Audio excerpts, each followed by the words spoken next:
مەبەستی کۆبوونەوەکەمان لێرەدا ئەوەیە کە لیژنەیەک دیاری بکەین لە 7 تا 10 کەس ئەم 10 کەسە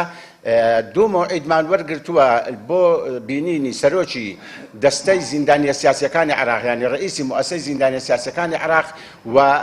سەرۆکی لیژنەی زیندانیانی سیاسی و شەهیدان لە پەرلەمانی عێراق و احتیمالی زۆریشە لە ڕێگای ئەو هەیئەیەی کە وەکو کۆمکاری زیندانیە سیاسیەکان وایە لە بەغا لە ڕێگای ئەوانەوە ئەم مقابلانە ڕێکخراوە دوور نییە سەردانی سەرۆکی ئەنجومەنی وەزیرانیش بکرێ بە هەمان بەبەست. ئێوە دەزانن کە ئێمە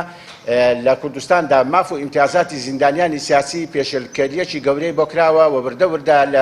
لەو کەمە ماف و ئیمتیازاتانەش کەم دەکرێتەوە. من یەکێکم لەوانەی کە هەموو ماف و ئیمتیازاتی خۆمم لە بەغا وەرگرتووە بێکەم و کوڕی و ئێستا لەو بینەدا ماف و ئیمتیازاتی ئەو شەوانەی کە سجن بووم بۆ هەموو شەوێک کە 40,000 دینارە ئەمەش وەردەگرم. من تێکۆشان دەکەم بۆ ئەم برادرانم بۆ ئەو کەسانی کە لەگەڵم سجن بوون کە هاوبەشی خەم و ناخۆشیەکانم بوون بەڕاستی هیچ مەبەستێک و هیچ شتێکی لە دوای ئەم کۆبوونەوانە نییە. بەڵام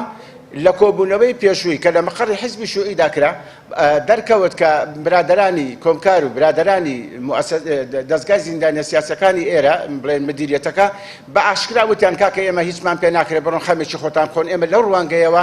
ئەم دەستەیە دەچێت دادەنیشێ بۆ ئەوەی بتوانین کەیسی زیندانیانی سیاسی بەرینەوە بۆ بەغاوە بە هەمان ماف و ئیمتیازاتی زیندانیانی سیاسی عێراق شاد ببینەوە.